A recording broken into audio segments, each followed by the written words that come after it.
Okay, here I am. I apologize. I don't know what the heck is going on. All right, you can see me. I'm going to be throwing away my Apple phone, and I'm actually broadcasting and getting to you from my actually from my computer. So if it seems a little bit like we're watching a Skype broadcast, that's essentially what you've got here. You've got a Skype broadcast.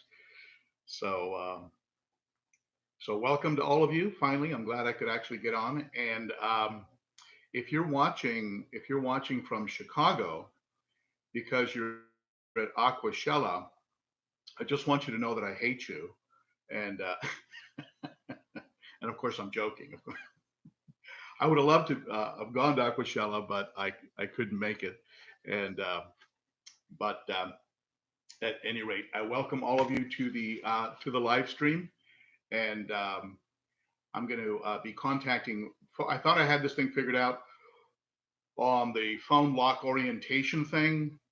You know, you start the live stream, and your phone is horizontal, and then it tells you that you're locked in a vertical position, and then it tells you to move the phone. Then when you move the phone, nothing happens. It just stays locked like that. So I'm not really sure what the heck that's going on, but I may be going back to a Samsung pretty soon. I've had some problems with the Apple. Um, the Apple phone doesn't have the motion capture capability of the Samsung. The Samsung freezes motion much more effectively, gives you better color, and as a result, you end up with better looking fish when you're taking still photography.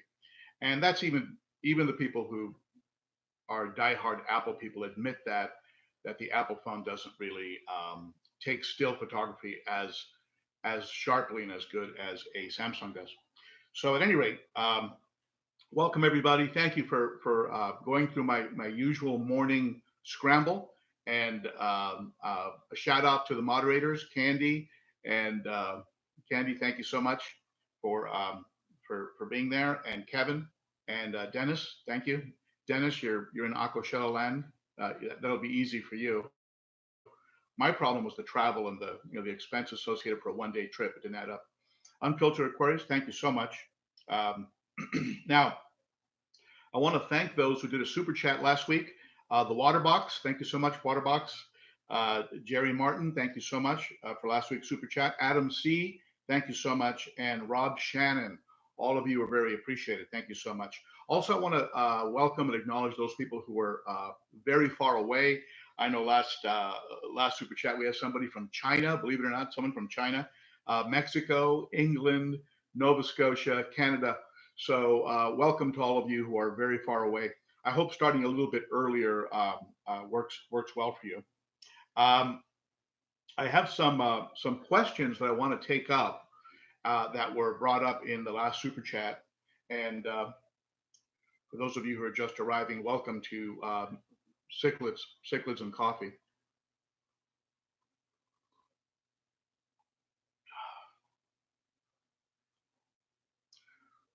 Crooks VS, let me see, Crook NSVB, you're just in the Central Valley. I just drove through the Central Valley. It was actually pretty nice. Let's see here. We had some questions last week I want to take up, and then we'll get into some other good stuff. And these are some questions that were asked by you, the people watching the super chat. And I mean, I'm sorry, those of you watching the live stream. And Edgar Rivera, Edgar Rivera asked, will you be going to the aquatic experience? Unfortunately not, but thank you for asking, Edgar. Same thing. I mean, when I do the math on it, the time versus the cost versus being away from work, I'm really jammed up at work right now. Jerry Martin, I always have a backup sponge filter in another tank I can move. Jerry Martin was making a comment about having a tank rapidly set up. And this is really good if you have a tank, if you have a fish that's looking sick. You want to get a quarantine tank set up very quickly. It can be a bucket. It can be anything really that is safe to put fish in. And having a sponge filter running is a great way to do it. I might put a sponge filter, believe it or not, in the sump of this tank behind me. It has a very long sump under it. I could put a sponge filter in there, and then when I need to set up a quarantine tank, just pull it out, put it into some treated water. Don't put it into tap water; you'll kill the beneficial bacteria. But just put it into the quarantine tank, and you're good to go. So that's a good tip, Edgar. And sponge filters are great. What I do now is I have about 2 big handfuls of Brightwell NO3 cubes that are they're essentially just a place where beneficial bacteria grows. I have those in the sump here behind me, along with a Brightwell block. So I just take those cubes out, I put them into the quarantine tank, and then put a little tank water in there, and it's good to go. I can drop fish in immediately and not worry. That's how I'm doing it currently. But a sponge filter would be a great way to go. And let's see here. Thank you, Candi. Thank you, Candi, for sharing the Instagram address. And let's see here. Sandy Pandy, I think that's the name, Sandy Pandy. I have algae under a layer of my sand substrate. Any ideas on how to remove it? You're just going to have to use one of those sticks, one of those long handled things with a scraper on the end. Just get in there and clean it. I mean, there's no easy way around it. If it's under the gravel line, you can't use a cleaning crew like a pleco. Pleco isn't going to be able to get to it unless he's very industrious and very hungry. So you're just going to have to move it and clean it. Now, algae isn't all that bad. And I'm going to talk more about that as we go along. But algae is not, if it's real ugly, if it's an eyesore, certainly I would go ahead and get rid of it. But for the most part, I like algae because, and in my tanks where I have it on the back wall of the tanks, or I have it on some of the decor, I just leave it alone because it does eat nitrates. It consumes nitrates. It consumes CO2, and it releases oxygen. So it's a good thing. And for cichlid tanks, like these monsters back here, who would destroy plants. Any plant you put in there, they'll destroy. So algae is algae or a plant in a hang-on back filter or in a sump is really the only way you can get that kind of thing going. So, all right. Let me see. Chris is asking for help here. He says, I'm wanting to use a high temperature method for ick in my African cichlid tank so that meds don't stain my silicone. Well, Chris, the things like cordon ick attack. I mean, there are some that do stain. They stain the and you folks know the name of them. One of them will stain them blue. I think blue is in the name of the thing. It stains everything blue. But if you use cordon ick attack and raise your temperature up into the low 80s, you should be fine. Be sure to vacuum because it falls off the fish, and then it hatches and then comes back up. And so doing some vacuuming in there and follow the instructions on the cordon's ick attack, and that works fine for me. Plecos, I've had plecos in a tank that I put into the 80s and they were fine. They didn't seem to suffer much. They didn't show any signs of distress. So don't worry about that. But be sure to do some vacuuming. I was vacuuming every day, and just to pick up anything off the substrate and help get it all out of the tank. And then when you get into the low 80s, the cycle of ick gets interrupted. I don't think the eggs can't hatch, or they don't. Something happens and the ick dies off, and then you're okay. So. All right, so Jerry Martin, another question from Jerry Martin here. I was told by my local fish store to trickle water back in during a water change. What are your thoughts? Yeah, I like that. I like moving water in slowly because, and I've noticed that my fish, the ones here, will flash. They'll flash less. They'll rub against the gravel or the decor a lot less if I've trickled the water in. The And so I think that's a good idea, especially if you're having a difference in a slight adjustment in pH between what's coming out of your tap and going into your tank. Yeah, I think that's a good idea. You don't want to trickle it so slow so that you're waiting, 3 hours for a tank to fill, because you'll probably fall asleep, and then when you wake up, your house will be flooded. So don't go too slow. Um,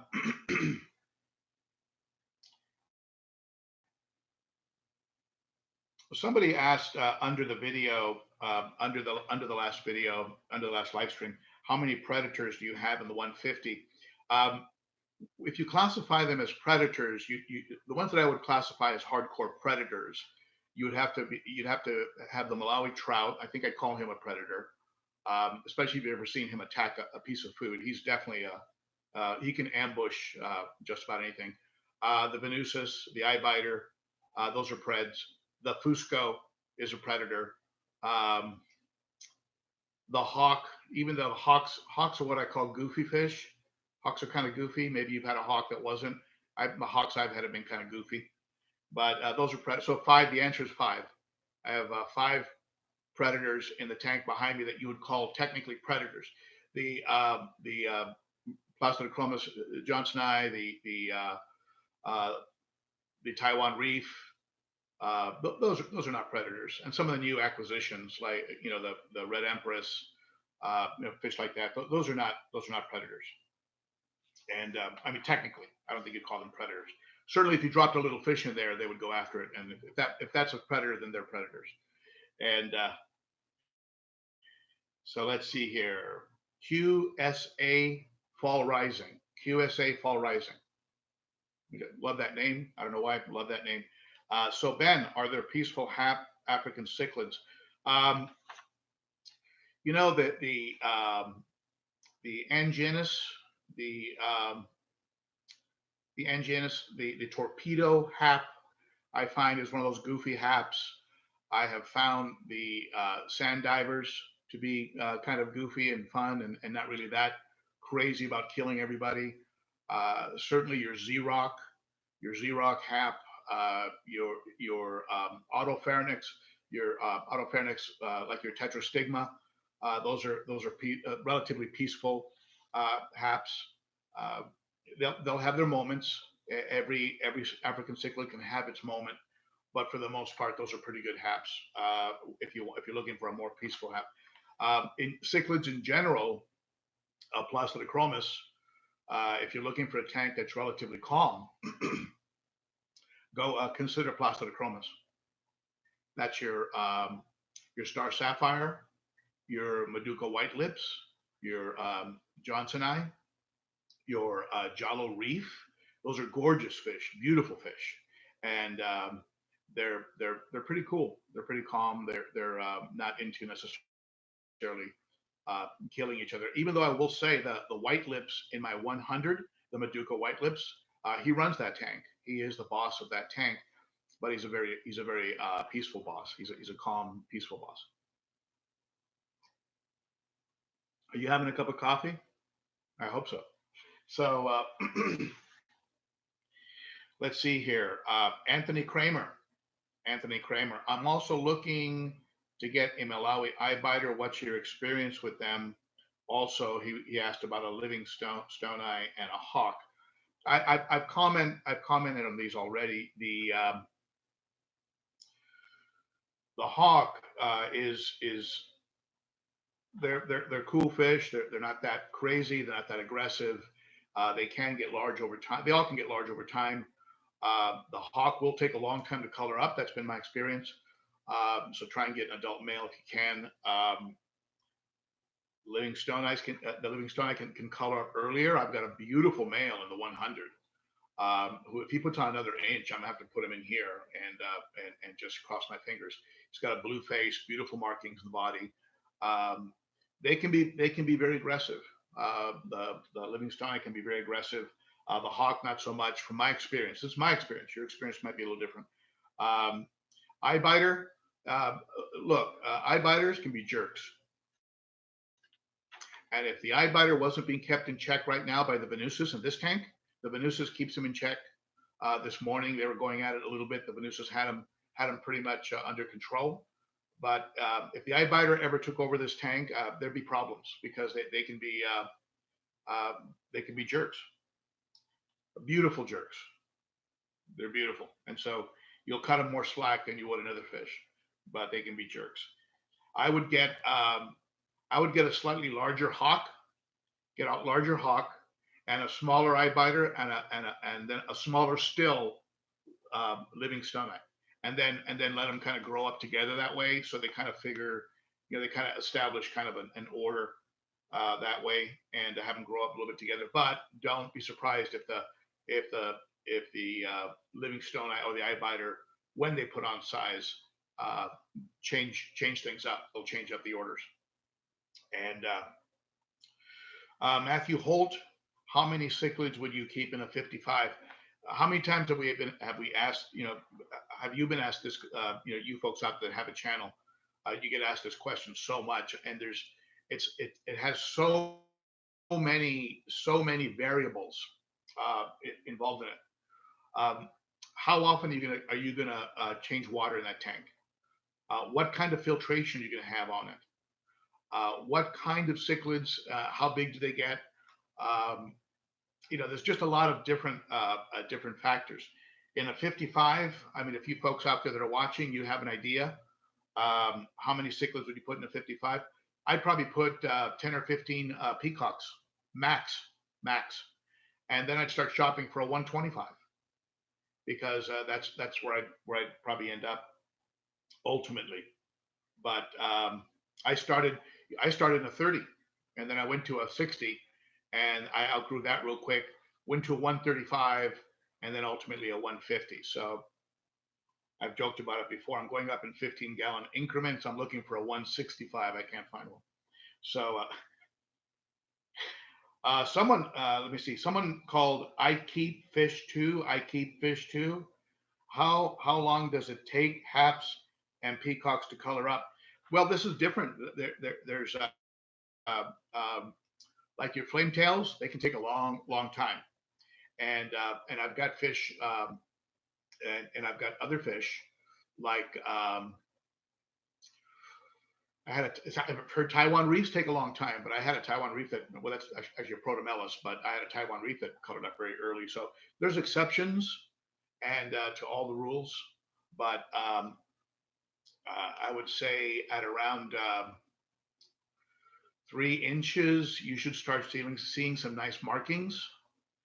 And but I'll tell you something. I've seen some beautiful markings on the anal fin and dorsal of females, and they string you along, and you think you really scored with a great fish, and you end up with this with a female, a beautiful female, and so you end up having to trade them out. But I would say around 3 inches, you should start seeing some signs, except for some of the fish that are notorious, like your flame tails.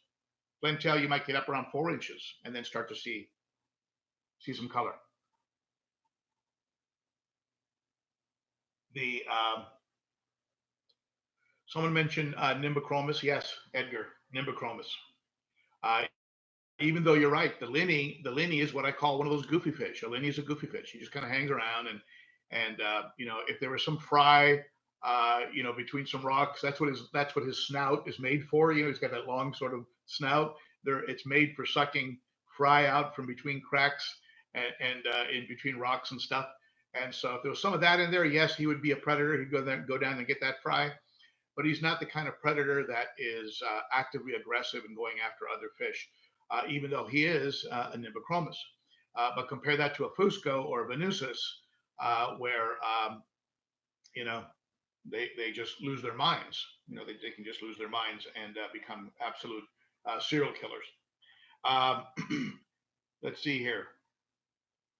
Trey, it looks like Trey Visser, HBHS. What makes you determine to move your fish into the bigger tanks as they grow up? Um, I have, as you know, I have a 30 that is technically a quarantine tank, but right now it's a grow out tank. I have a long nose in there, long nose cichlid. Um, two things: temperament, temperament and size, temperament and size. Um, for example, the Livingstone I was moved out of the 30 at a much smaller size than I would move the one of the other fish, like the Java reef or one of those fish. I would wait for them to put on much more size because they don't have the attitude yet. But if a fish is really rough around the edges, kind of has an attitude, is a tough fish, and is right over 2 and 3 inches, I'll put them in the 100. Now, before I put them into this tank, they need to be a good size. I would say pushing 5 inches. The fish I picked up from Live Fish Direct and that are in here right now, by the way, they're all doing fine. You can see one of them right there, right there. But they were pushing 5 inches. I put them in here. They look like dwarfs. They look like they look like mini fish. So so I'm gonna need any fish that I move over here to get a bit bigger. So now I'm gonna have a little bit of a dilemma because what if at 3.5 or 4 inches, the Livingstone in the 100 becomes really violent and starts challenging and damaging the Maduka white lips. So I'm going to have a very interesting problem. So I'm going to have to figure out like what, maybe even have a transition aquarium, or maybe have that 30 cleaned out and maybe put a transition fish in there because I can't have anyone messing with that white lips. Shala Panella, what are some good economical power heads for sand cleaning? Well, I mean, Shala, you can't beat Sun power heads for price if you're looking for price. They can be a little noisy. You can tell they're running, but at the price point they're at, they're almost disposable. So go onto eBay or check at Amazon or places like that. You can pick them up for like $10, and they'll do the job. They'll move the detritus towards the intakes of your filters. And if you want something really quiet, you're gonna have to pay some bucks. I mean, the real high quality power heads that you can't even hear them at all, like the 3rd generation one I have here on this one, you're going to pay upwards of $60, probably $60 per unit. But the unit is going to be engineered very, very well. You're not going to hear it running, and it's going to push a lot of water. And so, and it'll probably last you for 5 or 6 years. I have had Sun power heads fail, where they just don't turn anymore. They just stop, and or you got to give them a good cleaning, and then and still they don't run. You got to put your finger in there and start them up, like an old car. Matthew Holt, I'm getting sand blown everywhere from my power heads. Well, Matt, that's, first of all, you don't want sand going into the intakes of your filter because you're going to have some problems. You're going to have a fouled up motor, a fouled up pump. So you don't want to do that. Either you need to redirect those power heads so they're pointing in a different direction and slightly up, maybe have 2 of them slightly up on the opposite sides of the tank, so you're creating a circular movement in the tank that will create movement that'll move detritus into the intakes.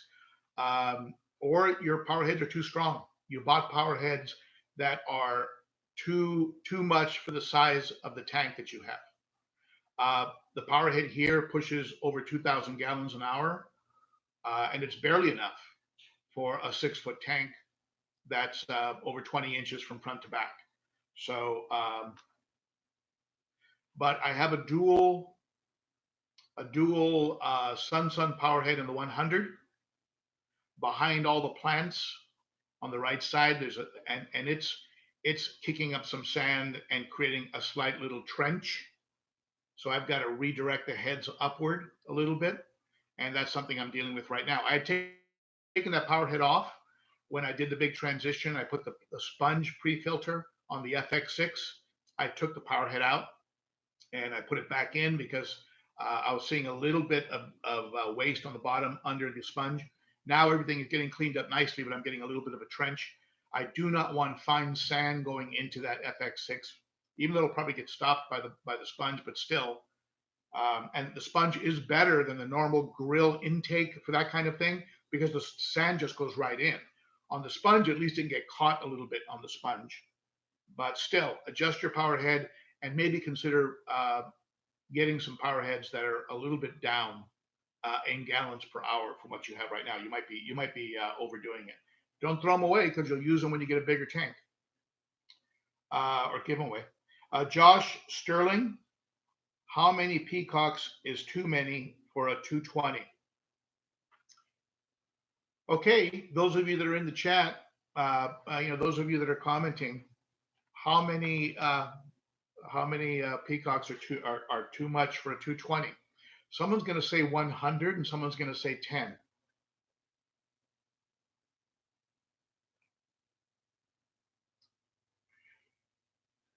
So a 220 can hold a heck of a lot of fish. And again, we're back to what kind of filtration. If you're running a sump and maybe a couple canisters on it, you can put a lot of fish in there. Okay, you can put 35, 40, 45. You can put a lot of fish. You can have quite a color, and you'd have to, of course, you'd probably have to change your water and vacuum maybe once or twice a week. But you could get away with a lot of fish in a 220. But if you don't want to do that much maintenance and you're not going to filter it that heavily, 30, 35, or maybe 25. 25 might be a good number. I'm just spitballing. You guys out there who have 220s, I think Crook NSVB says 80, and then he changes his mind. He says 100, and let me see. I want 50 from my 150. Yeah, I mean, so again, you can. It depends. It really depends on water movement, filtration, your maintenance schedule. You can't get lazy. I'll tell you one thing: that many fish producing that much waste. If you get a little lazy and you don't, as the saying says, do the work, you can have a bad spike real quick. You can have the ammonia, outrunning your biological media, and you're gonna have some problems. So. Okay, so Jerry Martin, what does an algae scrubber do? Well, it's funny you should ask that, Jerry, because I'm a big advocate of Santa Monica filtration. You folks know that who follow my channel. They make an algae scrubber that is attaches to the wall of your tank. And the algae scrubber, what it does, here, I'll just show you.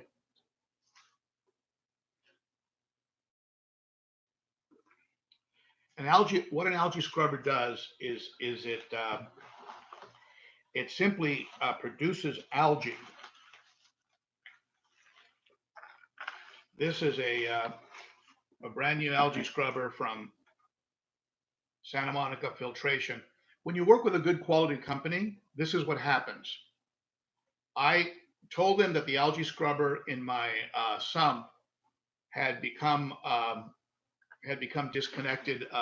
The place where the algae grows had become disconnected from the back, and this section here is where the algae will grow. It's a rough surface, and the algae grows there. Bubbles circulate upward to oxygenate the algae, to give the algae valuable oxygen. And then what sits on the outside of the tank, attached to it magnetically, are these special lights. These are a special type of light that provides the spectrum necessary, the optimum spectrum necessary for algae to grow. And these two, this one has a very powerful magnet, And so this sits inside your tank, and a pump, you have an air pump on it, and this magnet is really strong, and it hangs on your tank. You run it on a timer. I run mine on a timer, runs 18 hours a day. And you get a nice thick green algae. That algae eats nitrates. It helps keep the nitrates in my 100 down around 10 to 20. So it really does a good job there. Here, because of the size of the fish and the waste, it doesn't work quite that well, but I'm going to fix the defective one that they replaced. One phone call and they replaced it. And these units are not cheap. These are, I don't know, $150, $200 for an algae scrubber. So I called them up. I told them what was going on. And they did two things. They said, we're going to send you a replacement. And they sent me this guy, this big algae scrubber that can go in a sump or on the side of a tank. And they told me to give it away. So this is like I don't know, $150, $200 algae scrubber. And I'll tell you what I'm going to do. Anybody who super chats is going to get 5 entries for every dollar. 5 entries for every dollar on a super chat.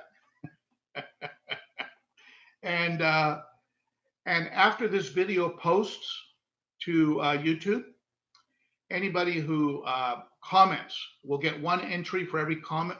You comment once, but you get an entry for a comment and a like on YouTube when this video posts to it posts to YouTube. So you'll get an entry for that. And any super chats, you get 5 entries for every dollar of the super chat. So just make a fun game out of it. And then next week we'll put all the names in the hat, or we'll use some random thing or something, and we'll give away this big algae scrubber if you want an algae scrubber. If you think you can use one, be sure to like the video after it posts, and you'll be in the drawing. If you want extra entries, anybody who super chats, just to thank you for the super chat, I'll give you 5 entries for every buck. So that way your super chat is buying something.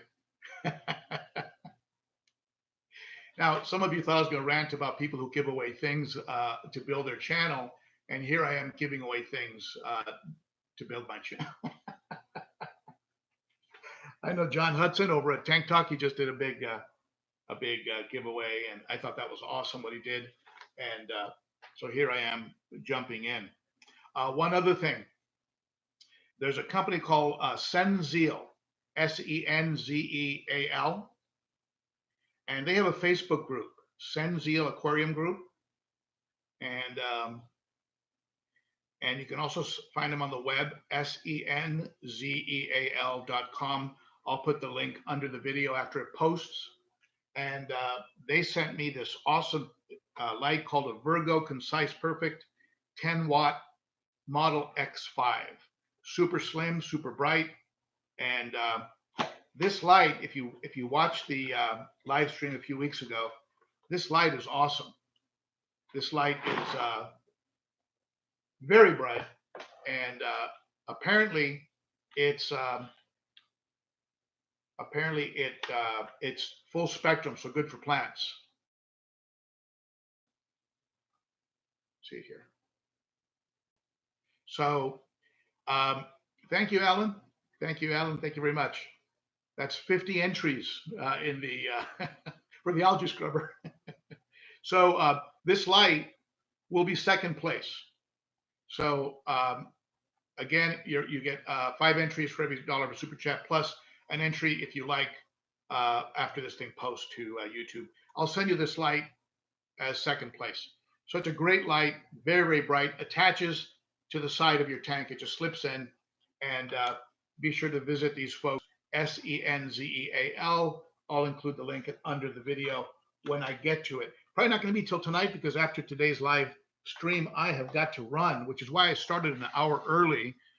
I'm actually participating in a talk to Chinese business owners, if you can believe that. So, so at any rate, I promised you a rant. I promised you a rant. So here goes the rant. Uh, and Dr. Jade, hey Dr. Jade, hey Paul S. Thank you so much. Dr. Jade, 100 entries in the. Oh, Dr. Jade. Now, my rant is this, and it's funny that I just noticed you, Dr. Jade. I sent a pin to I think it was Martin. I sent a pin, and they got it. They got the pin, and I sent it in an envelope like this. And well, I sent 2 other pins to Jose Fernandez and to Dr. Jade. I don't have your name, so you can PM me your name. But they both came back. They both came back as undeliverable, even though I sent them exactly the same way I sent them to Martin. So I am sorry, Dr. Jade, and I am sorry, Jose Fernandez. You haven't received your pins. I have them in my hand. These are the aquarium co-op pins I picked up from Corey down in Costa Mesa. So I'm going to go ahead and repackage these and send them to you. And you know, when I was growing up,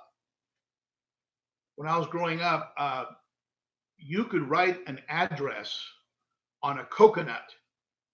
If you were in Hawaii, you could write an address on a coconut and take it to the post office, and they'd mail it. So the person at the post office said, well, we can't slip it through the little machine, you know, the little machine that you got to roll it through, won't go because of the, really?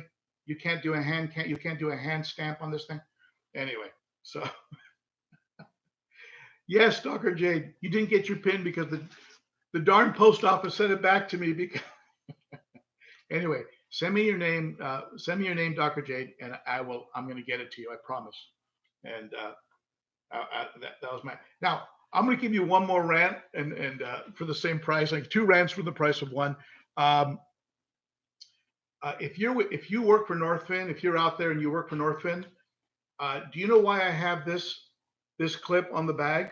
Northfin, do you know why I have this clip?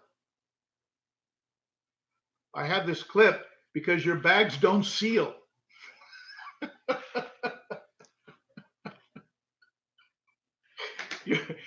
The Ziploc that you guys use, I don't know where you get it from, but it don't work. You spend 2 hours trying to seal that bag, and then it just opens up again. So. Fish Tropic, thank you very much. You took the words right out of my mouth. Great food. My fish love it. The fish thrive under it. But at any rate, your Ziplocs stink. So I have to fold it over and use these clips, or I have to put it into a plastic container with a lid. And come on, Northfin. All right. That's the end of the rant. No more ranting. I usually don't rant. I'm not a ranter necessarily. So for those of you who just joined us, I'm giving away a light and a very expensive Santa Monica filtration, algae scrubber, and it's 5 entries for every $1 of every super chat, or 1 entry for a comment after this video posts to YouTube. So, all right, now let's get into something interesting. Let's talk about water changes. Somebody posted a question at the Ben.O.CICHLID Facebook page. If you're on Facebook, come on over to the Ben.O.CICHLID Facebook page. It's kind of a fun group. We have some fun over there. And somebody asked, if your water parameters are testing out good, why would you do a water change? And a lot of people chimed in and said they wouldn't.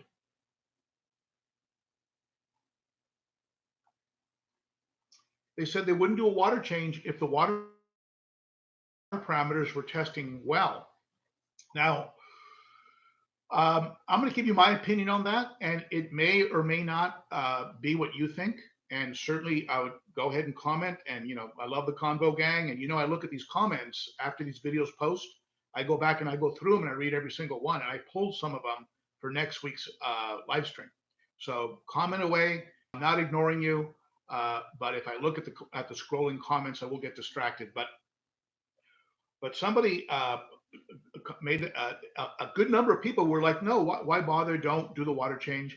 And to me, it's sort of like, do you do an oil change on your car if the car is running okay? Would you do that? Of course you would, because you don't want the car to start having trouble and you're getting unusual wear and tear because your oil is full of metal fragments or wear, and it's dirty and it's thinned out. And no, you don't wait for a jump in ammonia or a spike to 300 on your nitrates to do a water change.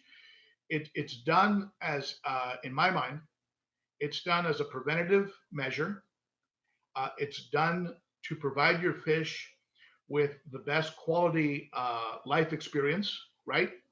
Instead of being in a room that's just full of waste and crap and stuff. And imagine being in a closet with that uncle of yours that never stops farting.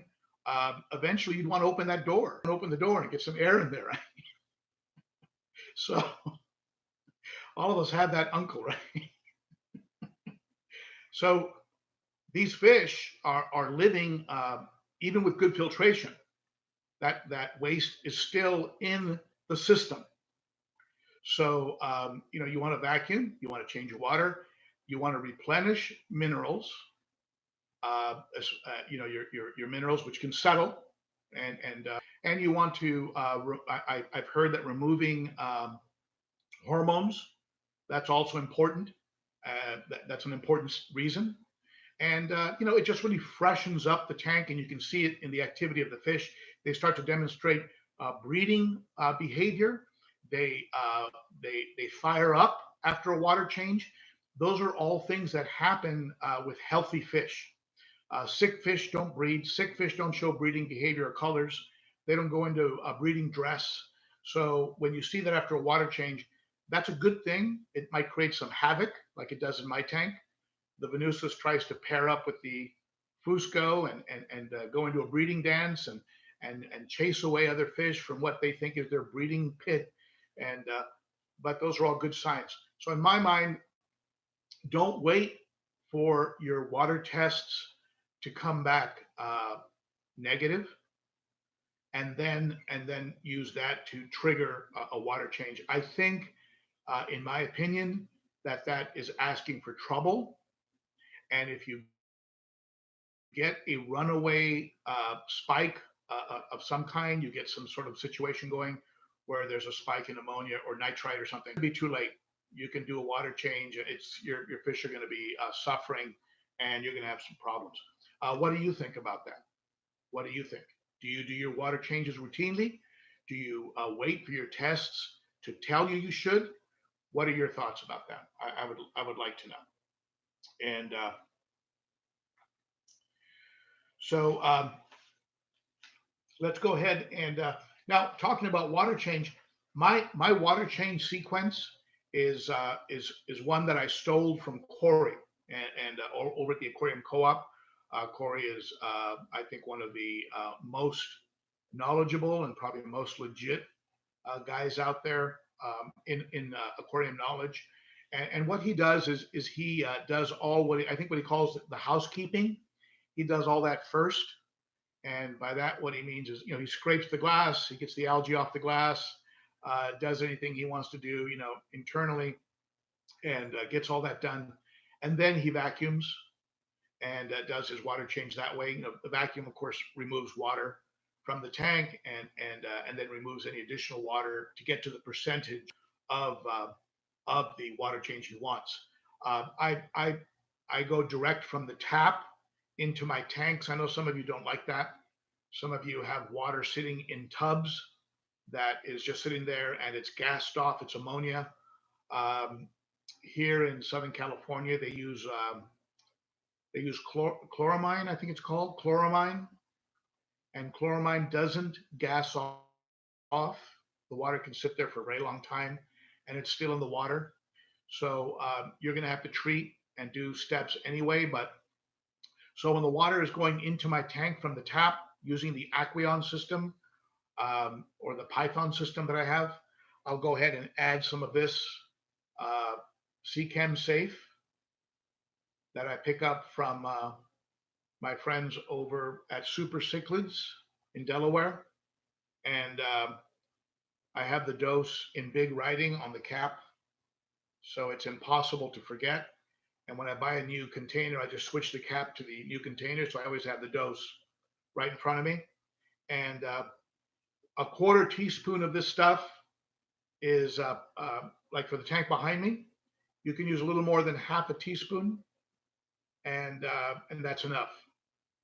I use a little more than half because I have water in the sump, so I have more than 150 gallons. I probably have 180 gallons, maybe total water. There's displacement with decor and substrate, so 180 is what I work on. So a heaping half teaspoon is enough. This stuff will last you forever. It lasts a very long time. And I put it in a measuring cup, and I pour it in as the water is coming from the tap. I'll go right to the area where the water is hitting the tank, and that's where I'll pour it in, and then it gets dispersed throughout the tank. And never had a problem doing it that way. Never had I've never had an after water change event. You hear people say, I just did a water change and the next morning all my fish were dead. You hear stories like that. Either the water company did something to the water, you forgot to treat, you dosed incorrectly, or the temperature was way off and you were not aware of it or something. I do temperature check. I do check the temperature as I do the water change. So that's sort of my water change routine. Okay. So let's pick up a couple of the questions. And let's see if I can get this to work so I can go back and see what some of you folks are saying. I'm going to scroll through the comments. Because I'm on my computer today and not on my iPhone, which I became very angry with because it wouldn't change the orientation. It does it sometimes and doesn't do it other times. There's no rhyme or reason to it. I guess that's my third rant. I've done 3 rants today.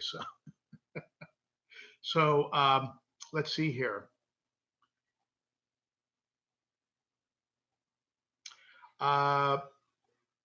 Shara Dreamer. I don't know a lot about the smaller African cichlids. I'm sorry. I have seen videos of Shelleys, and I think they're very cute.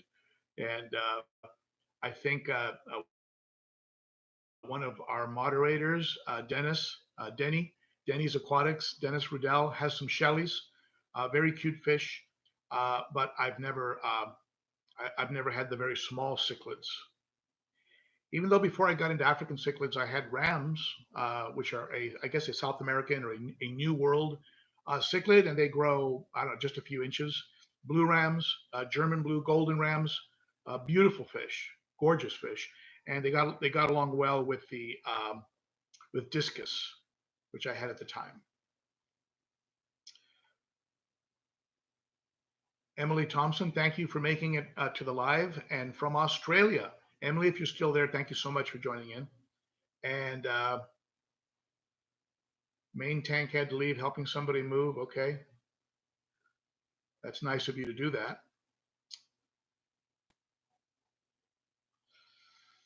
Let's see here. Pick up some more questions. Again, a big shout out to Alan Wilson, Paul S., Dr. Jade.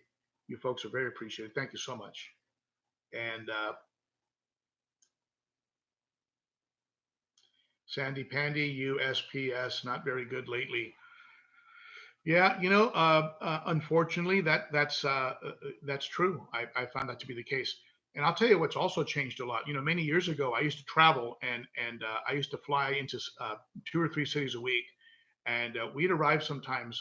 We were so precisely scheduled that we would arrive an hour or two before the event, and we would always make our events. We'd never miss an event. In today's airline world, it's not uncommon for a flight to be canceled. I mean, John Hudson was stranded in Virginia last night with Lisa because at the last minute, like 15 minutes before boarding, they announced that the flight was canceled. I was on my way to Canada one time, and we had tickets to cross with the ferry and get into Vancouver, and we were meeting up with family, and we had a connection through San Jose, California. Canceled the flight. Canceled the flight. No flights till the next morning. There were people in the airport crying because they were going to a wedding and they were going to miss the wedding, and it was like, too bad. Sorry, uh, we can't help you. And so that it's flying has really kind of gone. So there's the four rants. Got four rants today. Alan Wilson, don't forget to hit that like button. Thank you so much. And let's see here.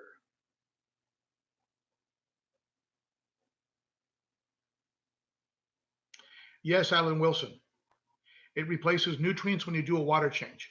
And by nutrients, we're talking about minerals, and not just calcium, magnesium, but also some of the trace elements, the trace minerals, which are very valuable and important to your fish. They take them in through their skin, through the gills, and those are nutrients for the fish. And those nutrients can dissipate greatly, put your fish under stress if you wait too long for a water change, and make them more susceptible to disease. And when they get weaker, any parasites that might have been barely there will start to take over, and they'll be more likely to become ill, and it can spin out of control really quick. And again, that's something that I've observed. QSA Fall Rising, watching college football. All right. Hope your team is winning, my friend. Yep. Fish Observe. Let's see. Trying them on. I do twice a week. Trying them on. I'd like to know what size tank and how many fish you have in there trying them on. You do 2 water changes a week. That's a lot of work. That's a lot of work. And for a lot of us, that would kind of, if you had a lot of tanks, for a lot of us, that might burn us out, right? And again, we're getting into the area of loving the hobby so much that you more than you can chew, and it starts to lose it starts to become labor instead of love. And Fish Tropic says every fish has different requirements, and you know what? That's true. I'll agree with you on that. There's the work that you would do on a cichlid tank, for example, not a cichlid tank, but a discus tank. That discus tank has to be super pristine, and that's why sometimes you see them bare bottom, because they can't have like a speck of anything in there. They might even do daily water changes. They'll have the big expensive UV, the ones that curl, the ones that the twist UV lights. They'll have one of those on there, and so compare that to a goldfish, where they can live in a muddy pond. So yeah, every fish has its requirements. And Paul wants to know if I've moved the tetrastigma to the 100 gallon. The autopharynx tetrastigma has healed. His body looks complete. He doesn't have any patchy spots where he was hit by other fish. His eyes have lost the puffiness that they had from whoever it was that beat him up. He looked like Rocky Balboa, like after one of his big fights. He's all swollen shut and bruised. And anyway, he's healed up. He looks clean. He looks ready. I'm just debating whether I put him back here and risk having it start over again, or do I put him in the 100 where he'll get a little bit of the usual cichlid greeting, but they're not going to be able to get over on him because he's so big. So what do you think? Should he go in the 150 now that I have other fish in there? 4 other fish that are spreading things around, or should I put him in the 100 where he'll eventually become the king of the tank? So you tell me what you think. Let's see here.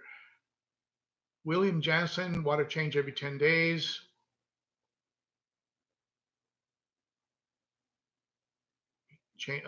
Does his FX6. Someone asked me when I put that FX6 Flugel video out, the last video I put out in the Everything series.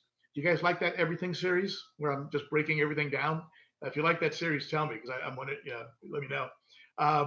On the FX6 breakdown, someone asked how often do you clean it, and my advice to you is to dial in your canisters. And what I mean by that is open your canister after about maybe 6 weeks to 2 months, and take a look. If it looks good, close it up, open it up again in a month, and keep doing that until you feel that it's dirty enough to clean, and then do your maintenance on it. And eventually you'll dial in the proper amount of time that you should take. I could have waited a little bit longer for that FX6, but because the outside sponges were actually in pretty good shape. The inside media and the pinky floss was pretty clogged up. So it's kind of a 6 of one, half dozen of it. But I could have waited maybe a little bit longer, but still, I wanted to do the video. So I'm glad I jumped into it, because I did have a lot of muck in the, on that pinky floss. So dial in your canisters by opening up, looking at them, and then now keep in mind that once you have a gap of time figured out, that's going to change. If you add more stock, or let's say you change your vacuuming water change routines maybe, or something, keep in mind it's a fluid living a thing that isn't in concrete. Okay, nothing we do really is in concrete. You have to always be thinking in terms of the fluidity of what it is that's going on. If you add half a dozen fish to your stock, you're probably going to have to shorten the interval between canisters. If you add a second canister, you're going to be able to lengthen the interval. If you add a sponge pre-filter that is capturing a lot of the gunk and not letting it get into the canister, you might be able to lengthen the length of time between canister maintenance. So just things to keep in mind.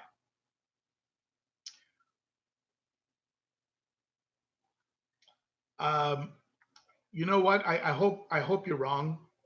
I hope you're wrong, Aquaballs, about Aquashella, because a lot of people were really looking forward to that. I hope somehow they make it. But you know what? It's overcast and cloudy here in Los Angeles. And it went from hot and clear. All of a sudden, we were supposed to get rain today. So, I hope it clears up and those people can make it there, because it's a big event, and I'm looking forward to seeing some of the videos. I noticed Evan Alexander was hanging out with Joey, the king of DIY, and so I know he's there. I know John and Lisa were having trouble getting there. I know Rachel O'Leary was stuck. I heard Corey was stuck in Washington. Couldn't get out of SeaTac. Couldn't get out of Washington because of the weather. So yeah, that's just a real big pain in the rear. So I hope that actually gets better.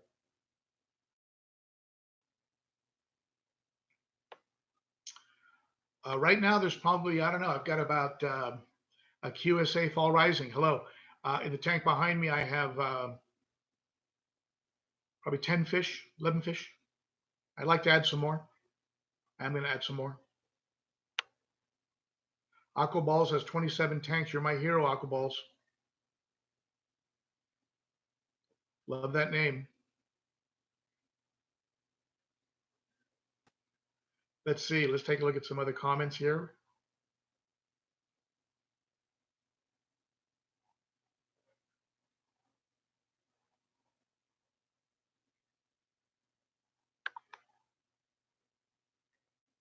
You know what, Alan Wilson? Aquashella in Dallas is on my radar. And I'd like to go to Aquashella in Dallas. I really would. and I love going to Texas. I went to the American Cichlid Association last year in Houston. My friend Evan Alexander, IFG, is down there. You have Fritz Aquatics down there. You have it's a great aquarium. Texas just seems to be a lot more active aquarium wise. Um, I wish we'd had one. We had one here in Southern California. You'd think we'd have one here, and so maybe.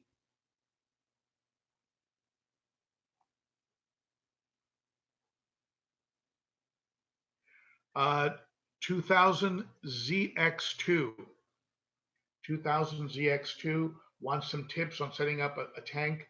Um, if I had to give you my my list, if I was starting over and just starting a peacock tank, um, I would definitely get I'd get a German red, or a ruby red, German red or ruby red, whatever I had access to. Beautiful fish. I'd get a flavescent peacock, a blue neon, definitely a blue neon. Bicolor 500, love the bicolor 500s. Um, Benga sunshine, you got to get some yellow in there. Get a Benga, get a sunshine in there. Um, Dragon bloods are beautiful. They can be very nippy. I would let the other peacocks get established and then add a dragon blood and an OB. If you can get a raspberry, an OB with some blue, or maybe an OB with a little red or yellow, those are beautiful variations of an OB. I would let the other peacocks get a little bit set up and established, and then add the OB and the dragon bloods, and make them a little bit smaller than the other peacocks, because they're the ones that would tend to lean a little bit towards being aggressive. And then you could probably throw in there a Jalo Reef, maybe a Plastidochromos Jalo Reef might do okay in there. A deep water, a Plastidochromos deep water Electra would do okay in there. Isn't going to get too massive, and tends to be okay, a friendly fish. And you can get a Z-Rock, throw a hap in there, get a Z-Rock, get a Autopharynx tetrastigma, fish like that. Doesn't have to be all peacocks. And that's a beautiful assortment right there. So there you go. And let's see here.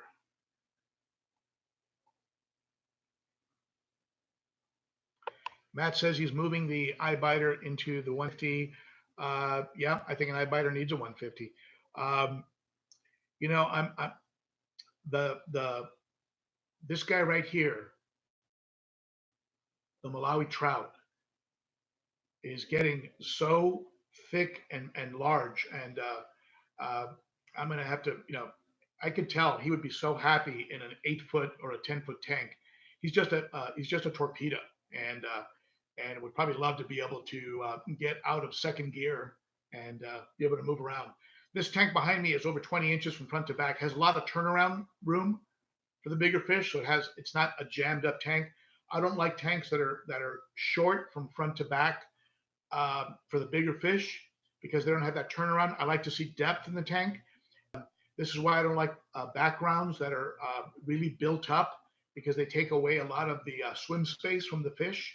This is why I have a Rocky Thin from Universal Rocks back here, another company that's in Texas, Universal Rocks. That's called a Rocky Thin. It's about a 1/2 inch thick, so it doesn't cut into the swim space of the fish. And so